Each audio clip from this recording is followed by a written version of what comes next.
Hello, Chodesh Tov. My name is Yehuda HaKohen. I've been living in Israel over 20 years and I represent the Vision Movement.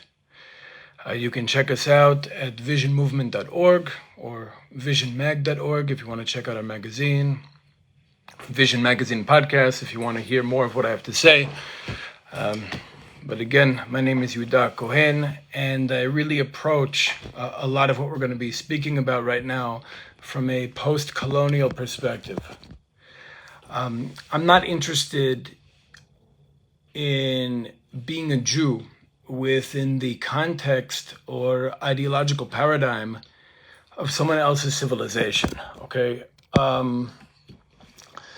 want to understand myself, my identity, the world around me, and human history through the lens of Hebrew civilization, a civilization that was essentially destroyed nearly 2,000 years ago by the Roman Empire and is only coming back to life now in the modern age, which is also part of what makes it so exciting and empowering to be alive in this unique chapter of history. So I'm not actually interested in, being religious. That's an idea that works according to a Western ideological paradigm. I'm interested in being holy and in identifying and fulfilling my purpose in this world and doing my part to fulfill the Hebrew mission in history. Now, this idea of a Hebrew mission is very important to me, very central to how I live my life, and I think was very central to the worldview of our ancestors. And for many centuries, it had been at the center of certain approaches to understanding our Torah. But this perspective never really made it to the United States or to the English-speaking Jewish world more broadly. If you were to ask a rabbi in the United States about the Jewish people's historic mission, you might get a confused blank stare in response, Or maybe he'll say something about being religious or bringing godliness into this world. But he'd likely explain that as being achieved through a personal religious lifestyle. So like I said before, I'm not interested in being religious. I'm interested in being holy. And I'm interested in living my purpose and contributing as much as possible to the historic mission of the children of Israel. I obviously live my life in accordance with halakha. I aspire to live the Torah in all areas of my life, but that's not because I'm religious, but because living a life in accordance with Israel's Torah and ancient traditions is actually a way to express my soul in this world.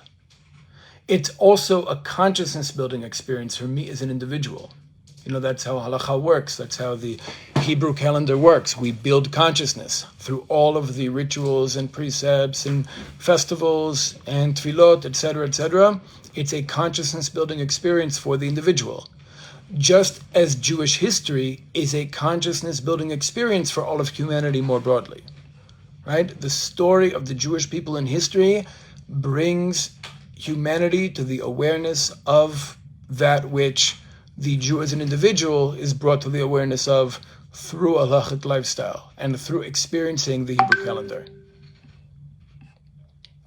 Now, this coming Saturday night and Sunday is the 6th of Sivan, most commonly known today as Chag HaShavuot, right? The Festival of the Weeks. In ancient times, this date possessed several layers of significance within our society. Along with Pesach and Sukkot, it was one of the 3 major pilgrimage festivals that brought Hebrews from every tribe across the country to celebrate together as a collective in Jerusalem. Shavuot specifically celebrates the land of Israel's wheat harvest and the ripening of first fruits, respectfully emphasized by the day's 2 other names, Chag HaKatzir, right, Festival of the Harvest, and Yom HaBikurim, Day of the First Fruits. In ancient Israel, Hebrews had an intimate relationship with the natural world, and society largely revolved around the agricultural cycles. The 7-week period between Pesach and Shavuot begins with the barley harvest and ends with the wheat harvest. But most importantly, Shavuot, the 6th of Sivan, was celebrated and continues to be celebrated as the day Israel received the Torah at Sinai. After leaving Egypt on the 15th of Nisan, Israel counted 7 weeks until arriving at Sinai and sharing an unparalleled experience of collective prophecy. And fully appreciating the Shavuot festival requires a deeper understanding of the Torah that Israel received. Contrary to a widespread misconception, the Torah is not some religion or some set of fragmented rules and rituals meant to coerce human behavior. Our sages teach in the very beginning of Bereshit Rabbah that the Kadosh Baruch Hu, the Creator, looked into the Torah and created the world in much the same way that an architect looks at his plans. The Torah is the blueprint of existence and the divine ideal from before creation lowered into our world in order to guide Israel in successfully advancing humankind to the conscious awareness of our relationship to the timeless and boundless ultimate reality that we call Hashem. The Torah has a special relationship with the land and people of Israel. What our sages refer to as Knesset Israel is actually a unique spiritual organism that expresses the divine ideal in our world through the Torah, through Eretz Israel, and through millions of human beings in space and time called Jews. The Torah and the land of Israel are the soulmates of the Jewish people, and each of these three components are necessary for the fulfillment of Israel's historic mission. The Torah helps Israel to fulfill this mission by teaching us how to most successfully express our true inner selves, as individuals and as a collective. The Gemara states in Yomah 28b that our father Avraham kept the entire Torah even before the actual Torah was being given in written form to the Jewish people. The Nefesh HaChaim expands on this by explaining how the Hebrew ancestors were able to perceive the positive impact of mitzvot on the metaphysical realm, and therefore lived lives in accordance with halakha as an expression of their true inner selves, centuries before Israel received the written Torah at Sinai. In fact, what Jews call the oral Torah was actually the national culture of the Hebrew tribes for generations prior to Israel's exodus from Egypt. Because the Torah and the Jewish people share a soul, the interaction between the two continually impacts both, as can be seen through the development of the oral Torah and halakha. While most humans today are healthy enough that our lungs breathe and our hearts beat without external guidance or assistance, Israel is no longer and not yet healthy enough to live the mitzvot as a natural function. We still require the Torah's written form in order to help us to successfully express our true selves. Each precept in our Torah helps us to properly reveal our inherent kedusha and behave according to our collective soul's authentic inner nature. And a deeper and more holistic understanding of Torah actually necessitates an appreciation for the historic Hebrew mission. Humanity's ability to achieve the goal of creation is uniquely built into Knesset Israel. On Shavuot, Israel celebrates that we are the nation specifically designed to bring Hashem's light to mankind and to elevate existence to a level where every life form will acknowledge its divine source and fully actualize its unique potential. And this ties directly to the essence of the holiday we celebrated this past Sunday, exactly 1 week before Shavuot, Yom Yerushalayim, the 28th of Iyar, the day on which the Jewish people liberated Jerusalem from foreign rule 55 years ago. To recognize the true significance of Yom Yerushalayim, a person needs to develop a deep vision of emunah. Emunah is actually a great word to describe the worldview of the ancient Hebrews. In Dat Tfunot, Harav Moshe Chaim Lutzato, the Ramchal, teaches us to see Hashem authoring history, to appreciate a divine plan unfolding, and to understand everything we encounter in our lives through the context of a greater goal that transcends yet includes all creatures, places, and events.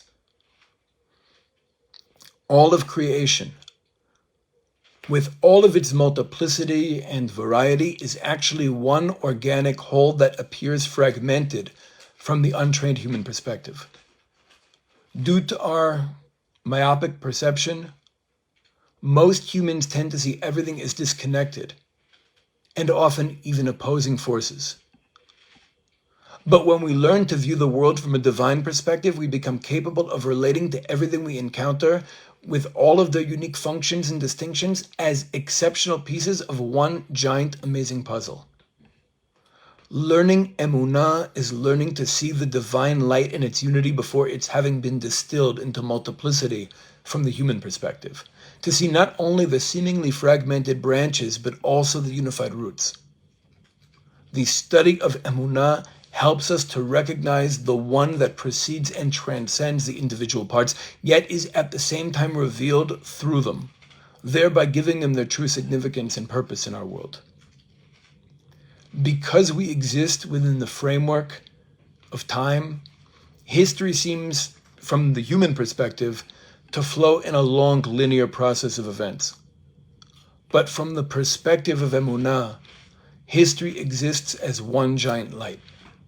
What we might perceive to be disconnected events with hundreds of years and thousands of miles between them are actually interdependent expressions of a singular divine theme in which Hashem's oneness is revealed to all of creation.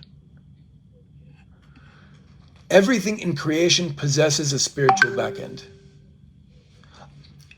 A spiritual backend that manifests itself in our world through a tangible vehicle that expresses its inner content. Everything we encounter on the terrestrial plane possesses a spiritual counterpart in the celestial realm. And a central component of the Hebrew mission requires us to reveal the Kedusha, reveal the holiness inherent in our world through actualizing concrete material expressions for our deepest spiritual values and ideals. Israel is not so much tasked with spiritualizing the material, but rather materializing the spiritual, in order that the Torah's loftiest concepts attain full expression in our reality. Celestial Jerusalem, as a spiritual ideal, represents the absolute good from beyond this world and the eternal divine values constantly driving history forward towards its goal. Terrestrial Jerusalem, here on earth, is the physical expression of the celestial Jerusalem above.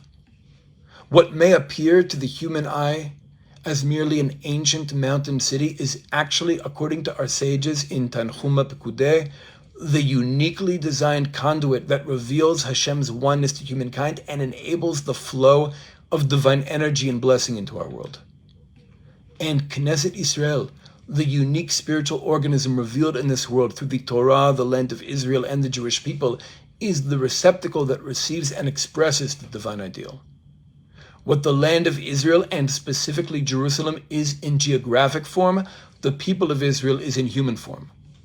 The famous Mikubal, the famous Kabbalist of Hebron a few centuries ago, Harav Avram Azulai, teaches in the Chesed LaAvraham that the size of the window through which divine blessing enters our world directly depends on how much of Eretz Yisrael is under Hebrew possession, under Hebrew sovereignty. Jerusalem is the bridge connecting the physical and spiritual realms, the portal between our corporal reality and the world beyond what most people perceive to be reality. And that portal connecting celestial and terrestrial Jerusalem is only open for blessing to enter our world when the human and geographic manifestations of the divine ideal unite, when Israel has political independence in Jerusalem. Our sages explain in the Gemara in Megillah 29a that when Israel was exiled from our land, the Shekhinah, the divine presence, was also exiled, and that only when the Jewish people returns to Eretz Yisrael does the divine presence return. According to the Zohar Kadosh, Hashem swore that his Shekhinah would not enter celestial Jerusalem above until the Jewish people enters terrestrial Jerusalem below. When the children of Israel were separated from Jerusalem, Hashem's ideal for this world couldn't be perceived as unified here on earth. Humanity lacked the ability to fully connect to our inner source. In such a situation, reality appeared not as one divine light, but as fragmented individual components separate from one another. History became viewed as merely a series of disconnected events. But when the Hebrew nation returned to Jerusalem 55 years ago on the 28th of Iyar, the expression of Hashem's ideal became unified with all of creation, establishing the conditions for the fulfillment of the verse in Zechariah 14 that Hashem will be one and his name will be one. According to the Zohar Kadosh, this verse refers to the unification of his ideal with the reality we experience. Israel's liberation of Jerusalem ushered in a new historic era for humankind, in which the bridge linking this world to the world beyond is back in place. The portal through which divine blessing enters our world is once again open.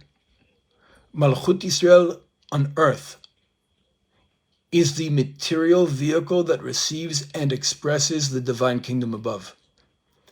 The core of this realm, where our ability to perceive and experience our connection to Hashem is strongest, is the Judea region, including and surrounding Jerusalem.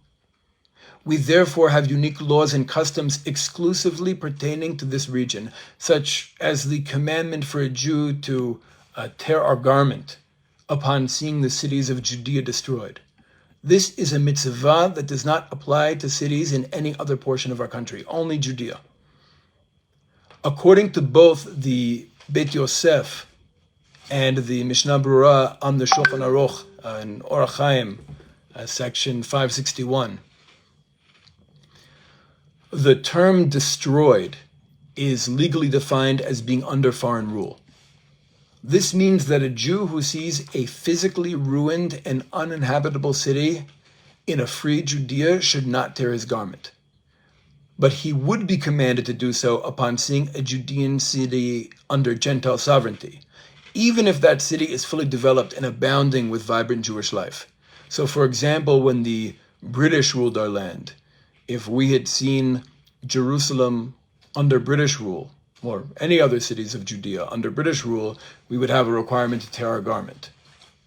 But following the liberation of Jerusalem and Judea in the Six-Day War, 55 years ago, our master, Harav Tzvi Yehuda Cohen Cook, ruled that although there's not yet a temple, we no longer tear our garments upon seeing even the Temple Mount.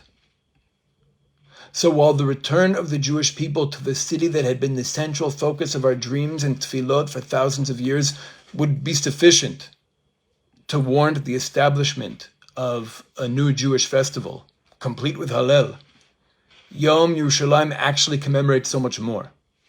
The 28th of Iyar is the day on which the bridge linking heaven and earth was restored. The portal through which divine blessing enters our world was reopened. Yom Yerushalayim inaugurates a new historic era in which the Shekhinah is no longer in exile, and all humankind can recognize and experience its inner connection to the timeless and boundless ultimate reality that creates all, sustains all, empowers all, and loves all. But the story's not over. We need to discuss what's left to accomplish and how we can be characters in the story of its fulfillment. The cultivation of our soil, the revival of our language, the ingathering of our exiles, the attainment of independence, and the unification of Jerusalem merely represent important stages in a much larger revolution that still isn't over.